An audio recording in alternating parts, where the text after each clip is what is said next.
এই দুনিয়ার অমূল্য সম্পদ হচ্ছে মা আর বাবা। এই দুনিয়ার অমূল্য সম্পদ মা আর বাবা। কারণ মা আর বাবার জন্য আমরা এই দুনিয়ার মুখ দেখছি। কাজেই মা বাবা যেমন ছোটোবেলায় আমাকে লালন পালন করছে, আদর শখ করে যেমন লালন পালন করছে, মানুষ করছে, ঠিক বৃদ্ধ বয়সে মা বাবাকেও ওইরকম স্নেহ করে আদর করে মা বাবাকে লালন পালন করা উচিত, সন্তানের উচিত। কোনো সন্তান আজ পর্যন্ত মা বাবার ঋণ শোধ করতে পারে নাই, আর পারবেও না। তারপরে যতটুকু চেষ্টা করতে হবে যতটুকু শোধ করা যায়। হ্যাঁ, মা বাবাকে আদর করতে হবে, মা বাবাকে ভালোবাসতে হবে। হ্যাঁ, মা বাবাকে খানা দিতে হবে, মা বাবাকে দেখতে হবে। ছোটোবেলায় যেমন আমাকে আপনাকে যেমন ছোটোবেলায় কোলক কাকেও করে যেমন মানুষ করছে, তেমন আমরাও মা বাবা, বৃদ্ধ মা বাবাকে ভালোবাসবো, দেখবো।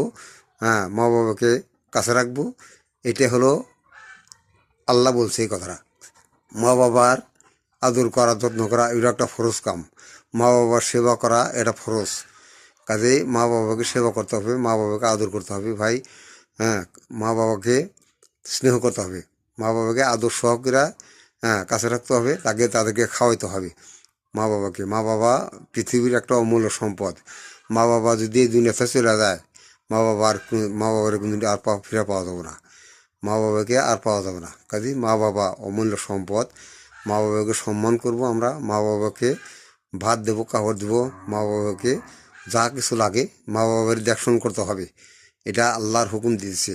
আমার ইবাদত যেরকম ফরজ, নামাজ রোজা যেরকম ফরজ, মা বাবাকে এহসান করাটাও এটা ফরজ, আল্লাহ ফরজ করে দিয়েছে। কাজেই মা বাবাকে সম্মান করতে হবে, মা বাবাকে আদর করতে হবে। মা বাবার সাথে কোনো রাগ করে কথা বলা যাবে না, মা বাবার সাথে কোনো বেয়াদবি করা যাবে না কখনোই। কাজেই মা বাবার পায়ে নিচে হলো সন্তানের জান্নাত, এটা হিসাব করে চলবে। কাজে মা বাবা আদরের সম্মানের জিনিস, সবচেয়ে সম্মান করতে দেবো মা বাবারে। মা বাবাকে সম্মান করব, মা বাবাকে আদর করব, মা বাবাকে আমরা খাবার দেবো। ভাই, আমার কথাগুলি যদি ভালো লাগে তাহলে সাবস্ক্রাইব করে দিন।